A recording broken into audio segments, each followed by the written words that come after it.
ونصلی ونسلم علی رسولہ الکریم اما بعد۔ سلسلہ کلام اسی طرح آگے بڑھتے ہوئے حضرت لوط علیہ السلام کا تذکرہ آتا ہے کہ حضرت لوط علیہ السلام نے بھی لوگوں کو برائی اور بدکاری سے منع کیا، روکا، لیکن لوگوں نے بات نہیں مانی تو منکرین کو اللہ نے تباہ اور برباد کر دیا۔ پھر حضرت شعیب علیہ السلام کی قوم بھی اپنی حرکتوں سے باز نہیں آئی اور اس قوم کو بھی آخر اللہ نے ہلاک فرما دیا۔ اے حبیب صلی اللہ علیہ وسلم، یہ قرآن عربی زبان میں ایک امانتدار فرشتہ لے کر اترا ہے۔ علماء بنی اسرائیل خوب جانتے ہیں مگر مانتے نہیں۔ قریبی رشتہ داروں کو ڈرائیں، ایمان والوں کے ساتھ تواضع سے پیش آئیں۔ یعنی اللہ تعالیٰ نے کیا فرمایا ہے کہ اس کلام کے ذریعے سے پہلے اپنے قریبی رشتہ داروں کو ڈرائیں، آگاہ کریں، اللہ کا پیغام ان تک پہنچائیں، اور جو ایمان لے آئے ان کے ساتھ تواضع کے ساتھ، عاجزی کے ساتھ پیش آئیں۔ پھر شاعروں کے بارے میں بتایا گیا ہے کہ ان کے پیچھے تو بہکے ہوئے لوگ چلا کرتے ہیں، یہ لوگ ہر وادی میں بھٹکتے پھرتے ہیں۔ تو یہ شاعری کا عام انداز بتایا اللہ رب العزت نے کہ عموماً جو ہوتے ہیں شاعر، وہ ایک وادی سے دوسری وادی میں بھٹکتے رہتے ہیں، خیالات میں، تصورات میں، اور یہ اپنے قول اور فعل میں جو ہیں یکساں نہیں ہوتے، ان کے قول و فعل میں تضاد ہوتا ہے۔ تو اس لیے فرمایا کہ ان کے پیچھے جو بھٹکے ہوئے لوگ عموماً چلتے ہیں۔ تو شاعری جو ہے عمومی جو اس کا طرز عمل اور طریقہ دنیا کے اندر موجود ہے وہ ایسا ہی ہے، لیکن وہ شاعر جو ایماندار، پاک باز اور اللہ کو کثرت سے یاد کرنے والے ہیں اور مظلوموں کی مدد کرتے ہیں، وہ اس سے مستثنا ہیں۔ جیسے آپ دیکھیں کہ حضرت حسان بن ثابت رضی اللہ تعالیٰ عنہ نبی پاک صلی اللہ علیہ وسلم کی شان میں آپ نے نعتیں کہی ہیں۔ تو جو ایماندار ہیں، جو متقی ہیں، جو پرہیزگار ہیں، بے شک وہ ان سے مستثنا ہیں، لیکن اس کے علاوہ شاعروں کی زندگی میں جو ہے رہنا اور ان کے کہنے پر چلنا، یہ بہرحال بھٹکے ہوئے لوگوں کا کام اللہ تعالیٰ نے بتایا ہے۔ اس کے بعد سورہ النمل شروع ہوتی ہے۔ نمل یہ چینٹی کو کہا جاتا ہے۔ اس صورت میں چینٹیوں کے ذریعے درس عبرت دیا گیا ہے۔ دعوت اللہ کے ضمن میں حضرت سیدنا موسیٰ علیہ السلام، حضرت داؤد علیہ السلام، حضرت سلیمان علیہ السلام، حضرت صالح علیہ السلام اور حضرت لوط علیہ السلام کی دعوت کا ذکر کیا گیا ہے۔ حضرت داؤد علیہ السلام اور سلیمان علیہ السلام کو اللہ نے بڑے علم سے نوازا تو وہ اللہ کے بڑے شکر گزار بنے۔ انہیں اللہ نے پرندوں کی بولیاں سکھائی تھیں۔ جن اور انس پرندے ان کے گرد جمع رہتے تھے۔ حضرت سلیمان علیہ السلام کا لشکر جب چینٹیوں کے میدان میں دوری پر تھا تو چینٹیوں کی ملکہ کو خوف ہوا کہ کہیں ان کا لشکر جو ہمیں رون نہ ڈالے، اس لیے چینٹیوں کی ملکہ نے تمام چینٹیوں سے خطاب کیا کہ اپنی اپنی بلوں میں چلی جاؤ۔ تو یہ خوف سے بھری ہوئی بات حضرت سیدنا سلیمان علیہ السلام نے سن لی اور آپ اللہ کے اور شکر گزار ہو گئے۔ یعنی آپ اندازہ کریں کہ اللہ تعالیٰ نے سلیمان علیہ السلام کو چرند پرند، چیونٹیوں، جانوروں اور ساری چیزوں کی بولیاں سکھائی ہوئی تھیں، اور آپ ہر ایک کی بولی کو، ہر ایک کی زبان کو سمجھتے تھے۔ اور چیونٹی جو ہے وہ کئی میل دور تھی، جس نے اپنی چیونٹیوں کو خطاب کیا اور کہا کہ اپنی اپنی بلوں میں چلی جاؤ۔ تو اللہ کے نبی سلیمان علیہ السلام جو ہے انہوں نے اتنے دور سے جو ہے سن لیا کہ چیونٹی جو ہے وہ کیا کہہ رہی ہے۔ تو جب اللہ کے نیک بندے چیونٹی کی آواز سن سکتے ہیں تو کیا کسی انسان کی آواز نہیں سن سکتے؟ ہم تو اگر چیونٹی کو اٹھا کر اپنے کان میں بھی ڈالیں تو اس کی آواز ہمیں نہیں آئے گی کہ وہ کیا کہہ رہی ہے، کیا بات کر رہی ہے۔ اور پھر جن کو اللہ تعالیٰ نے رحمت للعالمین بنا کر بھیجا تو ان کے بارے میں اگر ہم یہ کہیں کہ نعوذ باللہ وہ ہماری مثل ہیں، یہاں تو اللہ یہ فرماتا ہے کہ عالم اور جاہل برابر نہیں ہو سکتے، اندھا اور بینا برابر نہیں ہو سکتے، تو پھر نبی اور امتی کیسے برابر ہو سکتے ہیں؟ تو یہ ایک بڑی غلط فہمی ہے اور یہ فکری غلطی ہے جسے کم از کم اہل ایمان کے اندر نہیں ہونا چاہیے۔ تو اللہ تعالیٰ نے یہ بلند مقام عطا فرمایا سلیمان علیہ السلام کو کہ ان کی آواز جو تھی انہوں نے چیونٹی کی آواز کو سنا. لیکن اللہ تعالیٰ نے یہاں جو دو طرز عمل ہمارے سامنے رکھے. اس سے پہلے ہم نے ذکر پڑھا فرعون کا. اللہ نے ایک اقتدار اسے دیا تھا فرعون کو، لیکن اس کا طرز عمل کیا تھا کہ اللہ کے بندوں کی تحقیر، تکبر، غرور اور اللہ کی نہ ماننا، معاشرے اور اپنی اسٹیٹس کو، اپنے ماحول کو دیکھنا اور اسی کے مطابق زندگی گزارنا. اب یہاں اللہ تعالیٰ نے اپنے نیک اور صالحین کے اقتدار کو بتایا ہے کہ اللہ تعالیٰ جب اپنے بندوں کو اقتدار دیتا ہے ان کا طرز عمل کیا ہوتا ہے. تو یہاں داؤد علیہ السلام اور سلیمان علیہ السلام کا ذکر کر کے کیا فرمایا اللہ نے کہ انہیں پرندوں کی بولیاں بھی سکھا رکھی تھیں، جن و انس ہر وقت ان کے گرد رہتے تھے، جنات بھی ہر ان کے حکم کی اتباع اور پیروی کیا کرتے تھے. تو اس پر وہ اللہ کا شکر ادا کرتے تھے. اور پھر جب یہ بات سنی انہوں نے، یعنی چیونٹی کی آواز سنی، تو فتبسم ضاحکا من قولها، اس کی بات سن کر وہ مسکرا پڑے. اور پھر آپ نے اللہ سے پھر دعا مانگی، ربی اوزعنی ان اشکر نعمتک التی انعمت علی، یا اللہ مجھے اس بات کی توفیق دے کہ میں تیرا شکر گزار بن جاؤں. یعنی وہ تکبر، یعنی یہ جتنی چیزیں اللہ نے جو اقتدار حضرت سلیمان علیہ السلام کو عطا فرمایا، داؤد علیہ السلام کو عطا فرمایا، کوئی تصور کر سکتا ہے ایسا اقتدار کا کہ کائنات کی ہر شے ان کے تصرف میں ہو، وہ جس کو جو حکم دیں وہ اس کی اتباع اور پیروی کرے. یہ ساری چیزیں وہ ہیں کہ جو انسان کو تکبر میں، غرور میں مبتلا کر دیں. لیکن اللہ کے جو نیک بندے ہوتے ہیں وہ ہر بات پر کیا کہتے ہیں، یا اللہ ہمیں تکبر سے بچانا، ہمیں اپنا شکر گزار بندہ بنا کر رکھنا، یا اللہ ہمیں اپنا شکر گزار بنانا، ہمیں اس بات کی توفیق دینا کہ ہم تیرا شکر ادا کرتے رہیں. تو یہ فرق ہے اہل ایمان کے اقتدار کا اور اہل کفر کے اقتدار کا. اور اسی کو اگر پیش نظر رکھتے ہوئے ہم دنیا بھر کے اپنے مسلم جو ہمارے بادشاہ ہیں، سربراہان ہیں، اگر ان کو اس پر پیمانے پر آپ تولیں گے تو آپ کے سامنے نظر آ جائے گا کہ وہ فرعون ہے یا داؤد و سلیمان علیہ السلام کا کردار ادا کر رہے ہیں. تو داؤد و سلیمان علیہ السلام کا کردار تو یہ بتا رہے ہیں کہ وہ اگر چیونٹی کی آواز کو بھی سنتے ہیں تو کہتے ہیں یا اللہ مجھے اپنا شکر گزار بندہ بنا دے.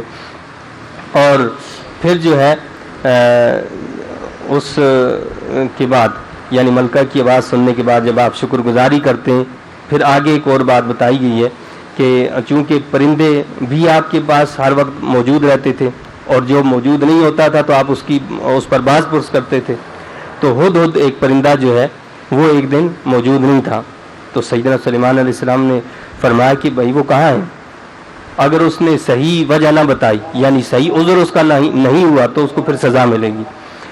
تو ہدہد نے سبا کے لوگوں کی خبر دی. جب ہدہد واپس آیا تو اس سے جب وجہ پوچھی گئی کہ بھائی تم غیر حاضر کیوں تھے، تو اس نے وجہ بتائی کہ اس طرح میں فلاں جگہ پر چلا گیا تھا تو وہاں اس قسم کے لوگ ہیں. تو سبا کے لوگوں کی خبر دی. یہ جو ہے یمن کا ایک علاقہ ہے. تو آپ نے وہاں پر ملکہ سبا کو، اس کا نام بلقیس تھا، اس سے خط بھیجا. یعنی جب اس کی حالات بتائے گی کہ جی کیا ہے کہ وہ مشرک قوم ہے، وہ سورج کی پوجا کرتی ہے اور وہ سارے لوگ اس طرح سورج کی پوجا کرتے ہیں. تو سیدنا سلیمان علیہ السلام نے اس کو خط بھیجا جس میں دعوت اسلام دی. تو ملکہ سبا نے اپنے مشیروں سے مشورہ کیا.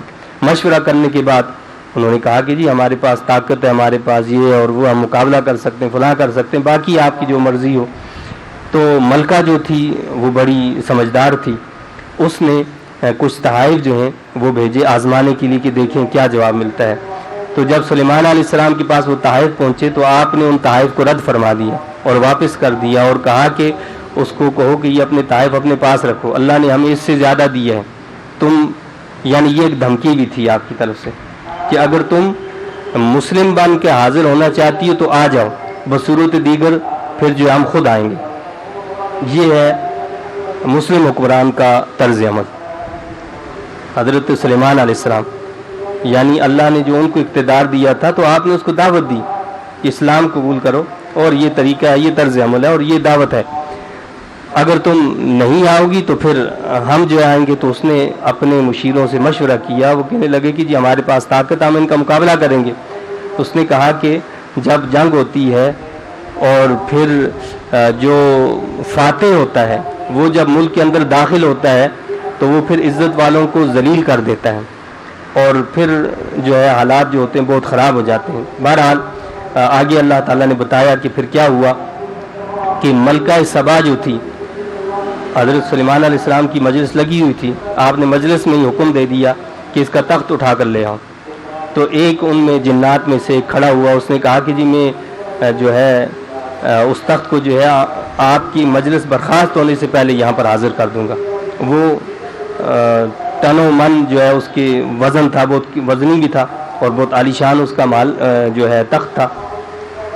تو سلیمان علیہ السلام نے فرمایا کہ نہیں، مجھے اتنی دیر بھی نہیں چاہیے کہ جی یہ مجلس برخاست ہو تب وہ پہنچے گا، بلکہ آپ نے فرمایا کہ مجھے فوراً چاہیے۔ تو کتاب کا علم رکھنے والا ایک اللہ کا بندہ کھڑا ہوا، اس نے کہا کہ جی میں آنکھ جھپکنے سے پہلے حاضر کرتا ہوں، اور آنکھ جھپکنے سے پہلے ملکہ سبا بلقیس کا جو تخت تھا وہ مجلس میں حاضر ہو گیا، پیش کر دیا گیا۔ اب آپ دیکھیں، یہ بھی اس پر بھی حضرت سلیمان علیہ السلام نے اللہ کا شکر ادا کیا کہ مولا تیرا شکر ہے، یہ تیرا فضل ہے، یعنی یہ میرا کوئی کمال نہیں ہے، یہ تو سب میرے رب کا فضل ہے، یہ فضل ربی ہے، یہ میرے رب کا فضل ہے۔ تو اللہ تعالیٰ نے ایک بندے کے ذریعے سے اس طرح یہ عمل کروا، جو کہ آپ کا امتی تھا، نبی کا امتی ہے، یعنی یہ امتی کی ایک طاقت بتائی جا رہی ہے۔ بعض لوگ یہ خیال شاید ذہنوں میں ڈالتے ہیں اور کہتے ہیں کہ جی پتہ نہیں خدا سے ملا دیا، نبی کو خدا سے ملا دیا اور نبی کو جو ہے خدا سے پتہ نہیں بڑھا دیا۔ بھائی مجھے یہ بتائیے کہ یہ اتنا دور سے یہ لینا، یہ کرنا، یہ چیزیں کیا خدائی ہیں؟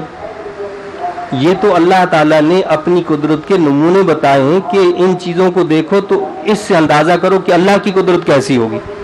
اللہ کی قدرت کا تو انسان مقابلہ کر ہی نہیں سکتا نا، یعنی یہ تو اس کے بندوں کی قدرت ہے کہ اب ایک مجلس کے اندر بیٹھے ہوئے آنکھ جھپکتے ہی اتنے دور سے جو ہے اتنا بڑا جو ہے تخت جو ہے اٹھا کر لے آئیں، اور وہ وزنی بھی ہے، پھر آپ کو جگہ بھی پتہ نہیں ہے، اتنی سینکڑوں میل دور جگہ ہے، انسان جو ہے وہاں پوچھتا ہے، معلوم کرتا ہے کہ بھائی فلاں ہم کسی علاقے میں جاتے ہیں تو ہم پوچھنے کے بعد جا کر ڈھونڈنے کے بعد جگہ ملتی ہے، تو کتنا وقت لگ جاتا ہے۔ تو یہاں تو وہ معاملہ ہی نہیں، وہ آنکھ جھپکنے سے پہلے وہ سب کچھ حاضر کر دیا۔ تو اللہ کے بندوں کو اللہ جب طاقت عطا فرماتا ہے تو ایسی طاقتیں بھی ہوتی ہیں، لیکن اس سے یہ کوئی پتہ نہیں چلتا کہ جی ایسی طاقت والا کوئی خدا بن جاتا ہے، خدا تو کوئی نہیں بنتا۔ اللہ تعالیٰ نے قرآن میں حضرت عیسیٰ علیہ السلام کے بارے میں بتایا کہ وہ مردوں کو زندہ کرتے تھے، تو مردوں کو زندہ کرنے سے تو کوئی خدا نہیں بنتا۔ ہاں خدا کون ہے؟ اللہ نے سورہ اخلاص کے اندر بتایا کہ خدا وہ ہے واللہ احد، وہ یکتا ہے، لم یلد ولم یولد، نہ اس کی اولاد ہے نہ وہ کسی کی اولاد ہے، وہ کسی کی اولاد نہیں ہے، نہ اس کی یہاں کوئی اولاد ہے، ولم یکن لہ کفوا احد، اور نہ کوئی اس کا ہمسر اور برابر ہے، اس کا کوئی برابری کر ہی نہیں سکتا، اس کا ہمسر کوئی ہے ہی نہیں۔ جس کے اندر یہ چیزیں پائی جائیں، یہ صفات پائی جائیں، وہ خدا ہو سکتا ہے، اس کے علاوہ تو کوئی خدا نہیں ہو سکتا، اور یہ صفات مخلوق میں کسی میں نہیں پائی جاتی۔ تو جب مخلوق میں کسی کے اندر یہ صفات نہیں پائی جاتی تو باقی چیزوں پر یہ کہہ دینا کہ جی اس سے خدائی تک پہنچا دیا، یا خدا سے نعوذ باللہ بڑھا دیا، یا خدا سے ملا دیا، یہ عجیب منطق ہے۔ جب اللہ فرما رہا ہے کہ یہ سب میرے بندے، اور سب ایمان والے مانتے ہیں کہ جتنے بھی کائنات کے اندر جو بھی چیز ہے، حتیٰ کہ اللہ کے رسول محمد مصطفیٰ صلی اللہ علیہ وسلم اللہ کے بندے ہیں، اللہ کی مخلوق ہیں، تو پھر کون اور رہ گیا کہ جس کو کہا جائے کہ جی خدا ہے؟ تو اور خدا تو کوئی نہیں ہو سکتا، تو خدا ہی ہے، باقی سب مخلوق ہیں، چاہے انبیاء ہوں رسول ہوں، سب اللہ کی مخلوق ہیں۔ تو اللہ نے ایک اس کی جھلک ہمیں یہاں دکھائی ہے کہ اللہ کے بندوں کو اللہ کیا طاقتیں عطا فرماتا ہے، اور جب اللہ کے ان بندوں کے پاس یہ طاقتیں تھیں تو کہ اللہ کے نبی کے پاس یہ ساری طاقتیں نہیں تھیں؟ پہلے بھی آپ کو بتایا کہ اللہ تعالیٰ نے اپنے حبیب علیہ السلام کو وہ تمام کمالات دیے ہیں، وہ تمام معجزات عطا فرمائے جو پہلے کسی بھی نبی کو عطا فرمائے، وہ سارے آپ کو عطا فرمائے، اور ان سے زیادہ آپ کو اللہ تعالیٰ نے عطا فرمایا۔ بتایا کہ ملکہ سبا کا تخت جو ہے وہ آنکھ جھپکنے کی دیر میں مجلس میں پہنچا دیا گیا۔ آپ نے مزید اللہ کی شکر گزاری کی، یعنی اس پر بھی اللہ کا شکر ادا کیا۔ اور پھر ملکہ سبا جب آپ کے پاس آئی، حاضر ہوئی، تو وہ آپ کا محل عظیم الشان محل تھا، اور نیچے جو ہے اس میں شیشے لگے ہوئے تھے۔ اب جب وہ آئی، اس میں داخل ہوئی، تو اس نے سمجھا کہ یہاں شاید پانی ہے، تو اس نے اپنے یعنی ٹخنوں سے اوپر جو ہے پاجامے کو اوپر کیا کہ پانی میں میرے جو ہیں پاؤں جو ہے وہ کپڑے گیلے نہ ہو جائیں. تو وہ دیکھ کر حیران ہو گئی اس نے کہ یہاں کیسا عجیب اور عظیم محل یہاں پر تعمیر کیا گیا. تو اس کی سمجھداری کو جانچنے کے لیے بھی پھر اس کو بتایا کہ یہ دیکھو تمہارا جو تخت تھا وہ ایسا ہی تھا. تو وہ اور دیکھ کر ہکا بکا ہوگی کہ یہ تو میرا ہی تخت ہے جو یہاں پر حاضر ہے، یہاں موجود ہے. تو اسے اللہ تعالیٰ نے ایمان کی توفیق عطا فرما دی. تو وہ ملکہ سبا یعنی بلقیس جو تھی اس نے سلیمان علیہ السلام کے ہاتھ پر اسلام قبول کر لیا. یہ اللہ تعالیٰ نے ہمارے سامنے مثال ایک اور رکھی کہ ملکہ سبا ایک مشرکہ تھی اور آباء و اجداد سے جو ہے وہ اسی پر چلی آ رہی تھی اور اسلام قبول کرنے سے اس کا اقتدار جا سکتا تھا. اس ظاہر ہے کہ وہ مشرک قوم کی ایک سردار تھی، مشرک قوم کو ایک چلانے والی تھی. وہ سارے لوگ اس کے دشمن ہو جاتے، اس کا اقتدار چھن جاتا، لیکن اس نے اس بات کی پرواہ نہیں کی کہ میرا اقتدار چھن جائے گا، لوگ میرے مخالف ہو جائیں گے. اس نے جب حق کو دیکھا تو حق کو قبول کر لیا. ہمیں اللہ نے یہاں یہ دعوت دی ہے کہ جب حق کو دیکھو، حق نظر آ جائے تو پھر یہ نہ دیکھو کہ جی ہمارے آباء و اجداد یہ تھے، فلاں یہ تھا، فلاں وہ تھا، ہمارے رسم و رواج یہ تھے. حق کو دیکھو، اس کو قبول کر لو. یہ ہوتا ہے طرز عمل اللہ کے نیک بندوں کا، صالحین کا، کہ وہ اپنی دنیاوی نقصان کو نہیں دیکھتے بلکہ وہ اپنے اخروی نقصان کو دیکھتے ہیں کہ کہیں میرا اخروی نقصان تو نہیں ہو رہا. اللہ تعالیٰ سے دعا التجا ہے کہ اللہ تعالیٰ مجھے آپ کو ہم سب کو ان تعلیمات کی سمجھ عطا فرمائے اور ان کے مطابق عمل کی توفیق عطا فرمائے. آمین. وآخر دعوانا الحمد للہ رب العالمین.